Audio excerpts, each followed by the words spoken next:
Now, back to Miller on Sports, the show where everyone feels like rushing the field. Everything else is just talk. Brought to you by the law offices of Ron Scholes. Very excited for our next guest, former president of the Tampa Bay Buccaneers, Gay Culverhouse. Her book, it's now on Amazon. You can find it in local bookstores. Throwaway Players: The Concussion Crisis from Pee Wee Football to the NFL. How are you doing, Gay? Great. I appreciate your having me on. Oh, thank you for joining us this afternoon. And I know a lot of people know your name. Obviously, your father, Hugh Culverhouse, you founded the Gay Culverhouse Players Outreach Program. When you were president with the Tampa Bay Buccaneers, did you often hear of players' head injuries, or was it more of just, oh, he has cobwebs, don't worry about it? Well, I think like everyone, until quite recently, everyone called it a ding, a zinger, got your bell rung. Mm-hmm. I don't think any of us in football or other sports in general knew what we were really dealing with. Now it's become evident as, players have aged and we've gotten scientific about, autopsies of the brain, and we understand more. We now know what the players were suffering from and other people in the population. Now, do you feel like Commissioner Roger Goodell and everybody else in the NFL hierarchy, the NFL front office, do you feel like they've been doing enough to protect the current group of players? Yes. Really? Yes, I do. And do you like the new placement of the kickoff rule where it's at the 35? We're seeing a lot of touchbacks. Do you like that rule? I think anything that protects the players ultimately is a good rule. And I think we've seen that over the last few weeks, fourth preseason week coming up in just a few more days. And also, Gay, I wanted to ask you about the 88 plan because it's named after John Mackey. His old number helps retired players who have dementia. At most, they receive $88,000 per year in benefits. Through this plan and with your help, how many players do you think this has assisted? To this point, it's assisted well over 150 to 200. And the thing is, it's now with the new CBA, it's more than $88,000 per year. Okay. And it also, they have found that these concussions lead to not only dementia, but also ALS, Lou Gehrig's disease, right. Parkinson's, and early onset of Alzheimer's.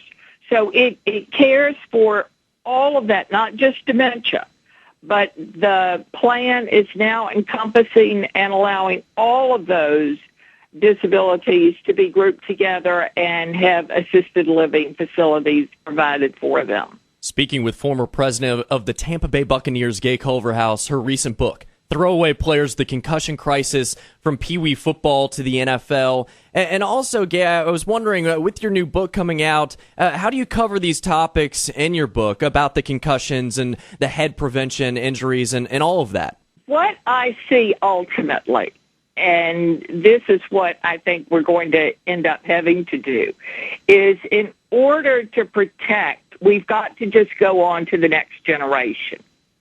I think we've got to educate the moms and dads and the children who are now playing the sport, the 7, 8-year-olds, like my grandchildren. Mm-hmm.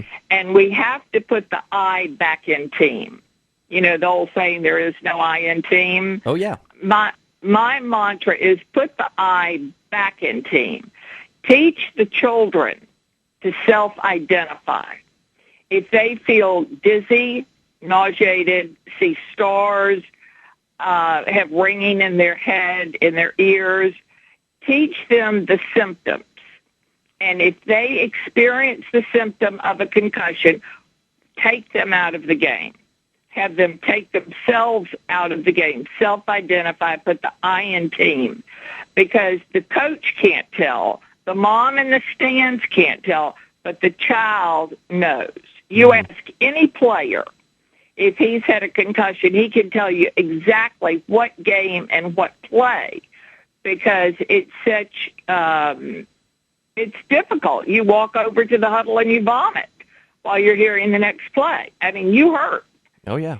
And so there, the idea that you don't know you have a concussion is a little difficult to manage. So I say teach the child to self-identify, and let's make it acceptable to take yourself out of the game and rest that brain injury. And what was your deciding factor? How did you get into this? Because head prevention and concussions, you're one of the leading experts. What was the one example or the one instance where you said, you know what, it's time for me to get to the forefront and start talking about this and getting this more well-known out there? I went to visit some friends in Tampa after a number of years of living in New York, and visited some former players. I wanted to check up on players Scott Brantley, Richard Wood, Jerry Eckwood, Leroy Selman. There were a whole group of players that, we were friends with. I mean, when we started the franchise, it was like starting a family. And my kids played with their kids. We had team cookouts, barbecues, fashion shows for charity. We were a family. And I wanted to check and see how everybody was doing. And when I heard stories of people that were injured, a lot of them had arthritis, needed new knees, hips, stuff like that, or had already had them. But a significant number were suffering the effects of early onset dementia. And I thought, oh, my Lord, something's got to be done and done fast. Mm-hmm. And so I started the program, Gay Culverhouse Players Outreach, where I match players with the services that the NFL offers. Most of the retired players do not know what services the NFL provides for them. You don't exactly leave a forwarding address when you leave a team. Right. And so, and you sort of go on and start another career or rest your body, but you don't keep in contact normally. And so the NFL has all of these programs for retired players, but not everyone takes advantage of them, particularly the people that need them, because they don't know they exist. And so we educate the players and help them fill out the paperwork, help them get the medical tests they need. We fly all over the country, meeting with groups of players and telling them what the NFL has to offer them. And then we help them access those funds. That's very impressive, Gay. And I also wanted to know, because I was reading a New York Times article, you mentioned Scott Brantley, former Tampa Bay Buccaneer, as well, former Florida Gator. He said that he admires you because you're that rebel with the cause. How does that make you feel? How does that make you feel, Gay? Every time I hear that, I giggle. Really? I'll tell you, honestly, before I walked into Congress on the 28th of October in 2009, I had a talk with Scott in my hotel. And I said, Scott, tell me what you want me to emphasize. Tell me what you would want to say to Congress. Right. And he said, Gay, you need to speak for us. They won't hear us. You need to tell them how badly we're doing and that we need help. Wow. Please speak for us. And I love Scott. Wow. Gay Culverhouse, really enjoyed it. Former president of the Tampa Bay Buccaneers. Check out her book, Throwaway Players, The Concussion Crisis, from Pee Wee football to the NFL. Gay, it was a pleasure, and we'll talk very soon. Best of luck with everything that you're involved with. Right Take there. the opportunity. All right, Bye-bye. Absolutely. Thanks again to Mike Hollis, former Jaguars kicker, and Gay Culverhouse. That was fun. A fun little Wednesday tomorrow. We'll do it again. We'll have fun once again right here on Miller on Sports on Talk Radio 600 WBOB. Hi, I'm Richard Miller, host of Miller on Sports. Join me at City Hall Pub every Monday and Tuesday while I